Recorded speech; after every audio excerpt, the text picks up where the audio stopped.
ప్రభుత్వ ఉద్యోగం ఇప్పిస్తాను అంటూ ఆశ చూపించి ఒక మహిళ మోసంలో మరో కుటుంబం చిక్కుకుంది. పొదిలిలో ఉద్యోగం పేరిట 5 లక్షల రూపాయలు వసూలు చేసి ఒరిజినల్ సర్టిఫికెట్లు తీసుకుని మోసం చేసిన ఘటన వెలుగులోకి వచ్చింది. వివరాల్లోకి వెళ్తే పొదిలి పట్టణానికి చెందిన కల్పన అనే మహిళ ఏఎన్ఎం పూర్తి చేసి ఉద్యోగం కోసం ఎదురు చూస్తున్నారు. ఈ క్రమంలో ఆమె భర్త స్నేహితుడైన దాసు అనే వ్యక్తి ద్వారా గూడూరు వినోద్ కుమార్ అనే వ్యక్తి పరిచయమయ్యాడు. తనకు ఉన్న పరిచయాలతో ప్రభుత్వ ఉద్యోగం ఇప్పిస్తానని నమ్మపలికిన వినోద్ కల్పన నుండి ఏఎన్ఎం మరియు 10th క్లాస్ ఒరిజినల్ సర్టిఫికెట్లతో పాటు అక్షరాల 5,04,000 రూపాయలని నగదును తీసుకున్నాడు. నెలలు గడుస్తున్న ఉద్యోగం రాకపోవడంతో బాధితురాలు అడగ్గా వచ్చే నెల వస్తుంది, ఆపై నెల వస్తుంది అంటూ కాలయాపన చేస్తూ వచ్చాడని కల్పన ఆవేదన వ్యక్తం చేసింది.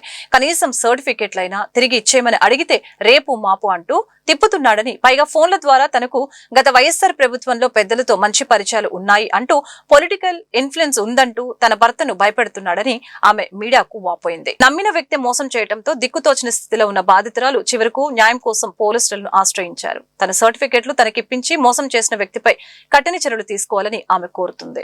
నా భర్త ద్వారా పరిచయమైన దాసు అనే వ్యక్తికి వినోద్ కుమార్ అనే అతను పరిచయం అయ్యి మా హస్బెండ్కి పరిచయము.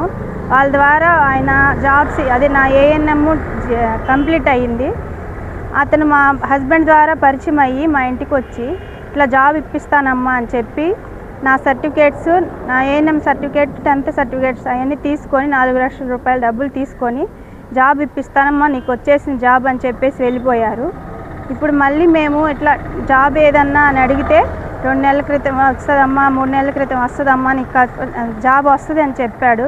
చెప్పినా ఏమి మేము ఇట్లా వస్తుంది కదా నమ్మకంతో ఉన్నాము, కానీ అతను ఏం పట్టించుకోలేదు. ఇప్పుడు మళ్ళీ అట్లా డబ్బులు పంపించండి అంటే ఫోన్పే ద్వారా అట్లా కొట్టాము. 5,04,000 రూపాయల దాకా అట్లా తనకు అందినాయి, కానీ మాకేం న్యాయం చేయలేదు.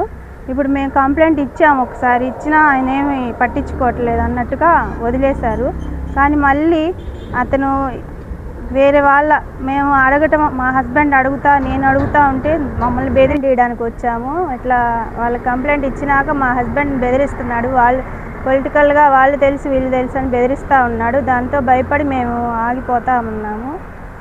ఇట్లా మళ్ళీ ఇప్పుడు కంప్లైంట్ ఇవ్వడానికి వచ్చాము సార్ దగ్గరికి, సార్ న్యాయం చేస్తారని వచ్చాము. గూడూరు వినోద్ కుమార్ అనే అతనికి సర్టిఫికేట్స్ 5